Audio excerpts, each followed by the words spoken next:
Buenas tardes con todos los presentes, buenas tardes con los participantes. El día de hoy vamos a hablar sobre el síndrome de von Hippel-Lindau, el cual es una enfermedad genética un poco conocida, muy poco conocida, sin embargo es muy importante conocer.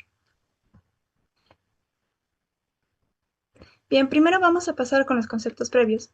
Para entender lo que es la base de esta problemática, requerimos conocer por qué está compuesto nuestro genoma, principalmente que está compuesto por el ADN de cada persona.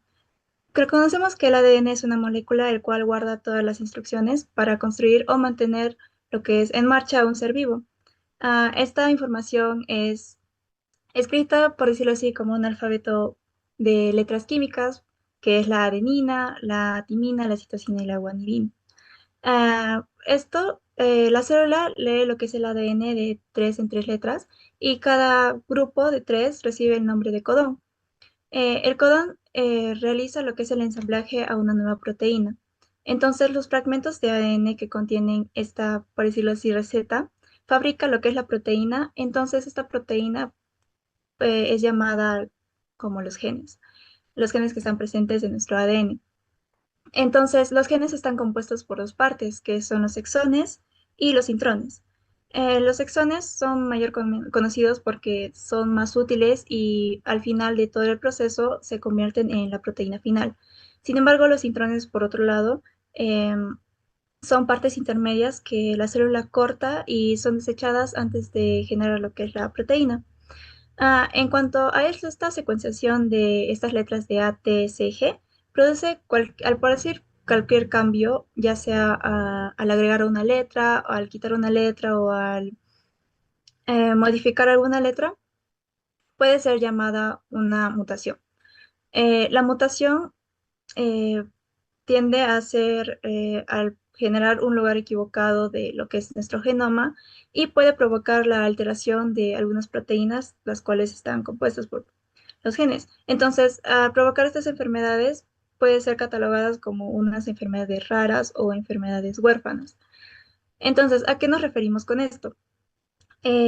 Mayormente las enfermedades raras son conocidas, o bueno, entran en lo que es el grupo de algunos síndromes, algunos cánceres, las enfermedades autoinmunes, y actualmente se conoce 6.000 enfermedades raras identificadas y estas pueden afectar a más de 30 millones de personas. Y bueno, también se reconoce que un 72% de estas enfermedades son únicamente genéticas. Y aquí entra lo que es el síndrome de von Hippel-Lindau, el cual es una de estas enfermedades y es catalogada dentro de estas 6.000 enfermedades. Bien, ahora, luego de esto, para conocer lo que es el síndrome de von Hippel-Lindau, esta es una enfermedad el cual se transmite de padres a hijos de forma autosómica dominante. Esto significa que basta con heredar alguna sola copia del padre para que genere en un futuro esta enfermedad. Como mencioné anteriormente, es autosómica dominante, es heredada, entonces tiene un 50% de que en cada embarazo el hijo mm, obtenga lo que es este gen y bueno, del padre afectado. Su incidencia es baja, sin embargo, esta enfermedad se caracteriza ya que la formación, esta enfermedad puede generar la formación de tumores o quistes en múltiples órganos como es el cerebro, la médula espinal, la retina, algunas glándulas suprarrenales o entre otros órganos. También mencionar que este síndrome está compuesto por dos tipos. Su primer tipo eh, es más común, sin embargo, se caracteriza por tener un bajo riesgo de adquirir feocromocitomas. Los feocromocitomas son los tumores que crecen en las glándulas suprarrenales. Y el tipo 2, que es menos frecuente, sin embargo, tiene un alto riesgo en formar lo que son los feocromocitomas, que son los tumores en las glándulas suprarrenales. Y bueno, también mencionar que este gen está ubicado en el cromosoma 3. Bien, entonces una vez teniendo concepto de la enfermedad, entonces podemos preguntarnos por qué ocurren estos tumores. Bueno, todo inicia con el gen VHL, el cual, como mencioné anteriormente, está ubicado en el cromosoma 3 y produce lo que es una proteína llamada PBHL. nombrado así por el síndrome de von Hippel-Lindau. La función principal de esta proteína es actuar como un supresor tumoral, ya que puede controlar lo que son los niveles de proteínas, llamadas los HIF, o bueno, de sus siglas es factores inducibles tumoral por hipoxia, los HIF.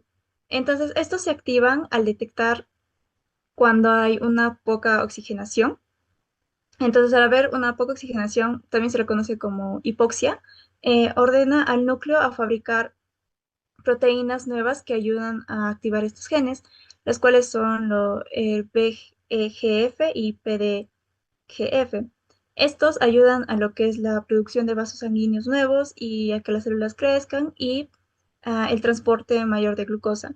Entonces, al producir estos genes, se genera un mayor crecimiento celular. En una célula normal, al adquirir lo que es el oxígeno suficiente a la célula, esta proteína PBHL reconoce estos factores de H y F, entonces los marca y los elimina por medio del proteasoma. Entonces, este apaga lo que es la respuesta de la hipoxia y ya no es necesaria para generar mayor crecimiento de estos vasos sanguíneos. Sin embargo, una persona que presenta este, este síndrome acumula lo que son estos factores de HIF, ya que no reconoce el estado de hipoxia, ya que no reconoce el estado de una normalidad y está constantemente en un estado de hipoxia. Entonces, esto acumula lo que son estos factores de HIF y lo acumula permanentemente, aunque ya haya oxígeno normal.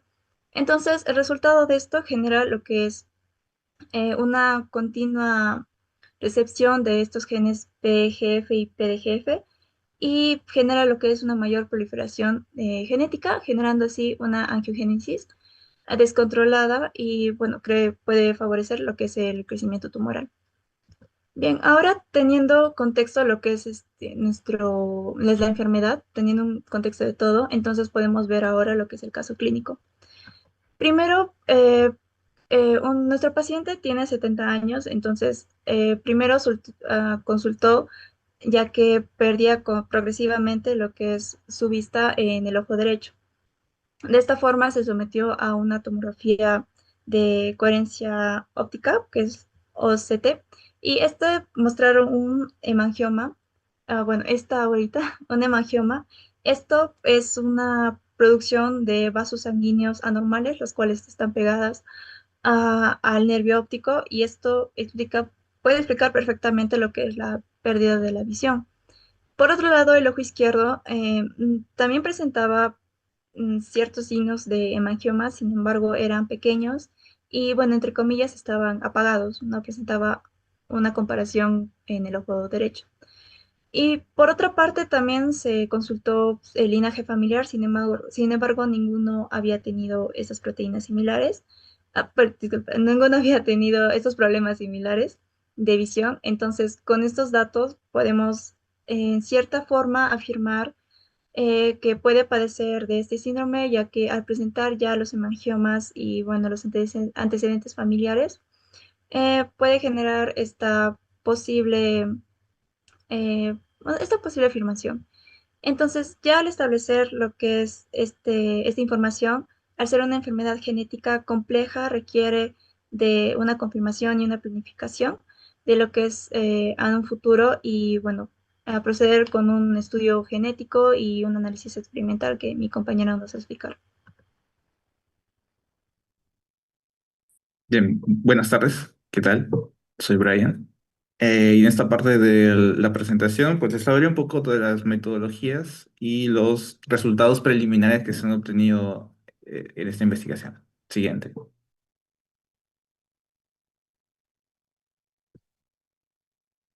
Bien, ¿qué métodos hemos utilizado? Bueno, habría mencionado que el caso involucra a una paciente de 70 años, ¿no?, que tiene hemangiomas en la retina, una acumulación de vasos sanguíneos que genera eventualmente unos pequeños tumores y perjudica la visión de la paciente. Normalmente, lo que se hace en el primer paso es tomar una muestra de sangre para poder extraer el ADN, ¿no?, de algunos linfocitos. Posterior a eso, lo que se trata de hacer es, muy bien, ya tenemos el ADN, ahora necesitamos saber cuál es el orden de las letras, adenina, guanina, citosina y timina, en algo llamado secuenciador, específicamente por un proceso llamado secuenciamiento del exoma completo. Es decir, solamente se van a secuenciar esas partes llamadas exones, no todo el ADN, solamente esas partes llamadas exones, en donde se sospecha que ahí podría haber una mutación que genere eventualmente el síndrome de von Hippel-Lindau. Bien, luego, después de hacer este secuenciamiento, se pasa a un tercer paso que ya involucra una parte de bioinformática, que es relacionar la bioinformática con la biología. Aquí se analizan muchos archivos informáticos. Cada uno de esos archivos tiene en su interior pues distintas secuencias del ADN, que eventualmente tienen que ser ordenados para poder ser interpretados y saber si es que efectivamente lo que se está obteniendo es una mutación que genera el síndrome de VHL o no. En el paso número 4, lo que se hace normalmente, al menos en genética y cuando se estudia ese tipo de enfermedades, es saber si es que la mutación que ha sido identificada en el gen es patogénica o no es patogénica. Y para eso se recurren a ciertas bases de datos. Una de estas es ClinVar. ClinVar es una base de datos pública asociada al NCBI que ustedes pueden entrar a ningún problema y ahí pueden ver y verificar si la mutación que uno ha obtenido, pues efectivamente es patogénica o no. Entonces, ese es el resumen de la metodología que se siguió para hacer diagnóstico genético. Siguiente. Pero vamos un poco más allá. ¿Qué es el secuenciamiento del exoma completo? O WS, en sus siglas en inglés. Imaginemos en el primer paso que tenemos un rompecabezas, ¿no? Un rompecabezas del ADN. Y de pronto viene un primito, un primo travieso, y lo desordena y genera muchas piezas, muchos fragmentos del ADN. En el tercer paso, lo que uno haría es, muy bien, tengo estas piezas del ADN y voy a ordenarlas todas, pero es muy complicado, ¿no? Entonces lo que uno haría sería solamente seleccionar de todas esas piezas que ha ordenado nuestro primo, solo seleccionar las piezas llamadas exones. ¿Para qué? Para formar justamente el exoma completo. Entonces, esos son los cuatro pasos de manera didáctica que hemos tratado de colocar en la presentación para explicar cómo se realiza un secuenciamiento del exoma completo. Se parte del ADN, se fragmenta, se seleccionan solamente los exones, partes del ADN, para generar un exoma completo, que sería como un nuevo rompecabezas. Bien, siguiente.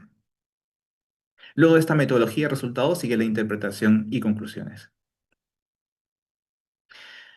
Siguiente. Dale. Bien. Para poder visualizar una mutación se necesita realizar ciertos gráficos. Uno de esos gráficos es el Seeker plot. Este secret plot se caracteriza porque es similar a la estructura interna de un tronco, ¿no? Es como si hiciéramos un corte transversal a un tronco y vemos una corteza, ¿no? En la imagen izquierda vemos una corteza, un cadmium, una albura, un duramen y una médula. Es decir, conforme vayamos acercándonos al centro, pues cada zona cambia, ¿no? Tiene distintas características. Pues algo así ocurre en un circle plot, que es la imagen de la derecha. Como verán, lo que simula la corteza en realidad son los cromosomas, que están enumerados del 1, 2, 3, 4, 5, 6 hasta 22, y el cromosoma X. No está el cromosoma Y porque es una paciente y es mujer. Entonces, las mujeres no tienen el cromosoma Y. Y justamente en el cromosoma número 3, que está ahí de color rojito señalado, es donde se ha identificado esta mutación que genera el VHL, este síndrome de VHL. Bueno, pues vamos bien. Se ha hecho secuenciamiento del exoma completo y se ha detectado una mutación patogénica justamente en el cromosoma 3 y justamente en el gen VHL. Es verdad que en el cromosoma 7 y en el cromosoma 16 y 17 hay otros genes que de verdad han sido identificados, pero que no han adquirido esta valoración de ser patogénicas, es decir, que produzcan una enfermedad. Solamente se ha detectado una mutación en el gen VHL del cromosoma 3. Entonces, recordemos ese sector circular, ¿bien? Porque lo vamos a ver expandido en la siguiente diapositiva. Bien, en la imagen de la izquierda, en el gráfico de la izquierda, vemos lo mismo que hemos visto en ese sector circular, pero expandido. La densidad de variantes es como decir la densidad demográfica, ¿no? En un territorio hay cierta cantidad de personas, entonces uno puede calcular la densidad demográfica. Pues más o menos ocurre lo mismo aquí. En este caso no es un territorio, ¿no? Sino es una región del ADN, en este caso el cromosoma 3, y lo que se ve ahí es cuántas variantes hay en esa región para saber la densidad de variantes. Y justamente esas líneas azules que ustedes ven muestran que efectivamente hay densidad de variantes importantes, que pueden o no causar alguna enfermedad como el síndrome VH, algún síndrome como el síndrome VHL, pues sí, no. Lo que se ve ahí es que hay densidad. Y en el gráfico de la derecha, lo que se ve justamente también en el cromosoma 3 es que cada uno de esos puntos que están por encima de de cero, ¿no? Son positivos, lo que está indicando es que estas posibles variantes pueden probablemente causar un impacto dañino, ¿no? Y esos puntitos verdes que están por debajo del cero, que tienen valores negativos, son variantes, efectivamente, pero que no tienen necesariamente un impacto dañino, sino un impacto tolerable, que no van a causar la mutación. Entonces, esos gráficos, junto con el circle plot, son los primeros gráficos que se están obteniendo a partir de este análisis del examen completo. Y lo que se está viendo es que, pues, efectivamente, esta señora de 70 años tiene una mutación que le está generando esta enfermedad. Siguiente. ¿Cuáles son los próximos pasos, ¿no? Bueno, ahorita mismo se ha identificado una variante patogénica en el gen VHL. Se confirma la sospecha clínica, ¿bien? Y está confirmado. Es necesario realizar una confirmación por Sanger. Es verdad que el secuenciamiento del exoma completo son técnicas modernas para poder analizar el ADN, pero eventualmente se tiene que realizar una técnica clásica o también llamada gold estándar para corroborar efectivamente que la mutación existe y está ahí. Y una de esas técnicas o herramientas es el secuenciamiento de Sanger. Quizás han escuchado de Friedrich Sanger, ganó 2 veces el premio Nobel, ¿no? Justamente por esta técnica. Quizás los químicos han escuchado de él, pero es muy conocido, ¿no? Y esta técnica es la que se utiliza para corroborar estas mutaciones que se encuentran. Y también se propone realizar un estudio familiar para confirmar la presencia del gen VHL mutado. ¿Por qué? Porque si esta señora, que tiene hijas, tiene 2 hijas, em, y también puede tener nietas o hermanos o primos, si estas personas o familiares tienen la mutación, es necesario saberlo. ¿Por qué? Porque se podría hacer un seguimiento a estas personas para evitar de que se formen estos hemangiomas o tumores o quistes que son característicos del VHL, y también pues, se podría utilizar algún tratamiento como bevacizumab, que es un tratamiento que reduce la formación de vasos sanguíneos, que justamente los vasos sanguíneos son los que nutren a a los tumores. Siguiente. Y bueno, ¿qué concluimos, no? Se concluye que el análisis del exoma completo pues, reveló la mutación en el gen VHL, y lo que se sospecha es que se trataría de un VHL tipo 2, un síndrome de VHL tipo 2, ¿no? Todavía se necesitan analizar algunos datos que hemos obtenido para poder corroborarlo, pero existe esa sospecha, ¿no? Al confirmar este diagnóstico a nivel molecular, que es lo que se ha hecho, esta información no solo resuelve el caso, porque lo resuelve, sino que también permite a los médicos establecer una vigilancia clínica especializada y orientar a los familiares sobre el riesgo, permitiendo una detección y manejo tempranos en la enfermedad. Si bien es cierto, esta persona tiene 70 años, no necesariamente implica o indica de que las personas mayores desarrollan VHL. En promedio, se estima que a los 26 años es la edad de diagnóstico de esta enfermedad, de este síndrome. Entonces, uno puede ser joven y desarrollar este síndrome. Entonces, es necesario hacer una vigilancia clínica especializada. Siguiente. Bueno, y agradecimientos a la Universidad Católica de Santa María y al Grupo IMUCA, ya que yo y Abril, junto con Grace, que está ahí, Grace Inga, formamos parte del programa de formación de nuevos científicos que inició este año. Y justamente esta investigación es uno de esos artículos que se están mostrando, por ejemplo, en este congreso, ¿no? Y si quieren saber un poquito más sobre el programa, pueden escanear el código QR que está ahí o tomar una captura de pantalla y después entran. Y ya está. Y lo que sigue son preguntas, es que tienen. Y gracias.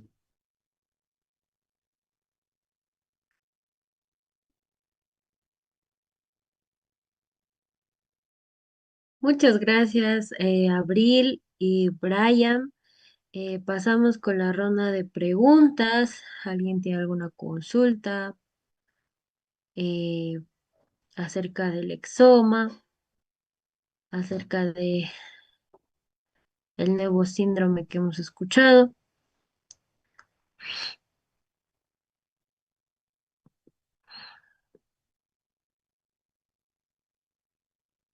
Pero esperamos un poquito. De ahí, sino para pasar a las palabras finales, ya que ustedes fueron la última ponencia. Más bien les agradecemos. No había escuchado de este síndrome, pero estoy muy agradecida. Y bueno, alguien que quiera una pregunta, algo, puede prender su micro Sí, o una no. pregunta a los ponentes. Sí, bueno, interesante el tema. ¿Me escuchan? Sí, sí, sí. Ah, ya. Correcto. Bueno, es interesante el tema. Sin embargo, yo tengo una curiosidad. Ustedes han hecho el análisis de exoma. Es decir, han tenido que, por decir, seleccionar cada uno de los exones que finalmente van a dar lugar al RNA mensajero maduro que va a ser utilizado para la síntesis de la proteína correspondiente, ¿cierto? ¿Y por qué no hicieron mejor el análisis del RNA mensajero maduro que codifica esta proteína? Y lo aíslan el RNA mensajero y luego le hacen la secuenciación, ¿no? No sé, ustedes deben tener alguna razón por la cual han elegido eh, este, analizar a nivel de los exones y no a nivel del RNA mensajero. Sí, sí, hay una razón. Para poder analizar el síndrome de VHL se sigue una serie de recomendaciones por la Alianza de VHL, que es una institución internacional. Y ellos mencionan que cuando no se tiene cierta certeza clínica de que el paciente tenga VHL, lo que se recomienda es hacer el secuenciamiento de todo el exoma, ¿ya? Pero generalmente lo que se hace es lo que usted está diciendo, solamente analizar el transcrito que codifica la proteína VHL, nada más. ¿No? Pero eso es cuando se tiene certeza clínica, cuando la información, por ejemplo, las resonancias magnéticas indican que el paciente tiene quistes en las glándulas suprarrenales, cuando tiene hemangiomas, cuando tiene hemangioblastomas, que son una serie de tumores que están en el sistema nervioso central. Cuando se tiene esa certeza clínica, solo se analiza el VHL, nada más, y el transcripto. Pero cuando no se tiene, lo recomendable es hacer el exoma completo. Porque quizás, si yo no tengo la certeza y analizo solamente el transcrito de VHL y resulta que no hay ninguna mutación ahí, pues tengo que buscar en otro gen, ¿no? Porque algunas veces, y eso es lo que ocurre generalmente en las enfermedades raras, es que hay características fenotípicas o características clínicas que son similares entre los síndromes.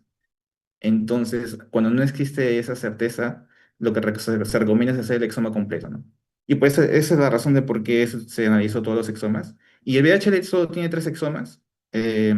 Y también, si solamente se analiza el VHL, pues el costo también disminuye, ¿no? Si se hace el exoma completo, el costo aumenta, ¿no? Y esa es la razón. No sé si respondí su pregunta. No, sí, gracias por la respuesta. Ujú.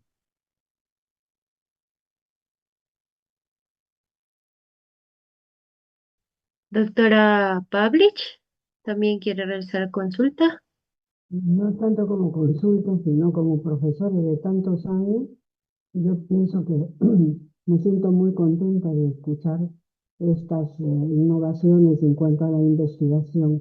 Mi pregunta es que quisiera decirle lo siguiente, que es mejor también hacer el trabajo multidisciplinario para que no sea digamos, tan largo el proceso pensado. Y la otra cosa es el costo del mismo. Lamentablemente, los trabajos ese es el problema de los investigadores, el trabajo del costo del proceso, porque aquí no hay facilidades para poder conseguir inclusive hasta aún cuando se pueden comprar, pero para un análisis genético, han visto cómo en la pandemia no se ha podido ni siquiera evitar que mueran tanta gente que pudieron hacerlo porque hay laboratorios específicos para eso. ¿Cómo está superando? Me parece que yo veo mucho adelanto en Arequipa y me llama mucho la atención y me agrada que así sea. Y estos eventos son para eso, para promover lo que se está haciendo, sobre todo con jóvenes investigadores.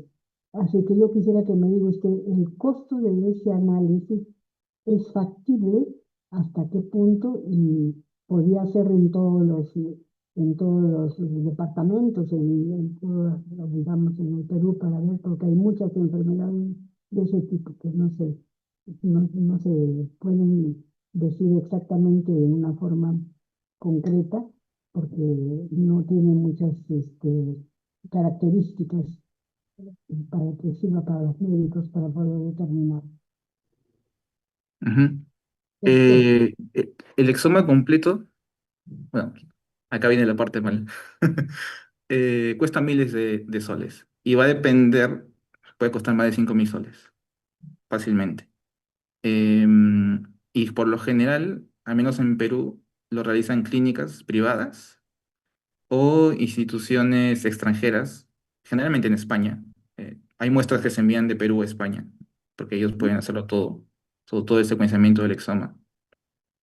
Y hay clínicas privadas que lo hacen aquí. Una institución pública que haga este tipo de análisis es el Instituto Nacional de Salud del Niño de Breña, aquí en Lima. Problema, que hay muchas personas en espera y demora muchísimo hacer el secuenciamiento del exoma. Bien. A nivel de Latinoamérica o de Sudamérica, la técnica utilizada, por lo general, en base a las herramientas disponibles que tienen los laboratorios, es Sanger, es el secuenciamiento de Sanger, que es el gold estándar. El secuenciamiento del exoma completo está dentro de este grupo de técnicas modernas o de nueva generación que se utilizan para analizar el ADN. Esos recién se está incorporando en nuestra región, bien, porque justamente son costosas y no hay instituciones públicas que lo hagan de manera masiva. Pero este ejemplo, este trabajo, es una evidencia de que sí se puede hacer el exoma completo, eh, y mostrar los resultados y hacer un diagnóstico mucho más preciso, mucho más rápido para esta paciente. Y otra cosa más, usted mencionó sobre un trabajo multidisciplinario. Esta investigación involucra a un médico, porque el médico fue quien sospechó que esta paciente podría tener VHL, porque la paciente había sido diagnosticada con otra cosa, pero el médico que le evaluó dijo, podría tener VHL, hay que hacer el secuenciamiento del exoma, ¿no? Entonces, en ese caso, la presencia de un médico que conozca ese tipo de cosas es importante. En mi caso, yo soy genetista, Abril es estudiante de biotecnología, y la compañera Grace es estudiante de bioingeniería, ¿no? Entonces, somos de áreas distintas y cada uno aporta en este proyecto en base a las cosas que sabe, ¿no? Eh, y ya está. Esperemos que esto mejore, que más adelante se hagan ese tipo de estudios del examen completo de manera más masiva para tener los diagnósticos más precisos. Pero por ahora se hacen no tan masivamente, ¿no? Y eso. gracias. Muchas gracias, Brian, Abril, por responder a las De hecho, consultas. los simuladores la parte importante del pozo. Sí, ahí están los bajantes, ahí es, pero hay que regular la presión, porque hay una presión.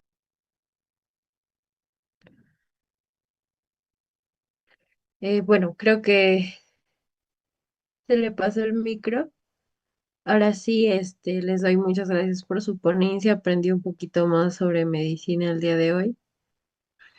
Em, Comentarles que si Brian y Abril tienen algunas palabras finales ya para agradecer a ACS o cómo se sintieron, pueden prender su micro, si no ya para concluir.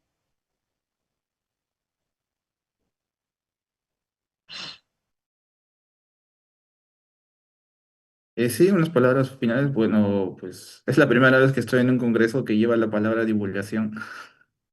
Generalmente no es muy común que haya un congreso que lleve la palabra divulgación.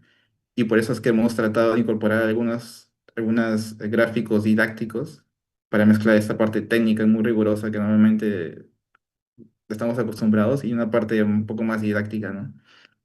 Y ha estado muy, muy interesante. Y también estoy escuchando las palabras al inicio del congreso. muy motivador, ¿no? Y espero que les vaya bien y haya una tercera edición el próximo año.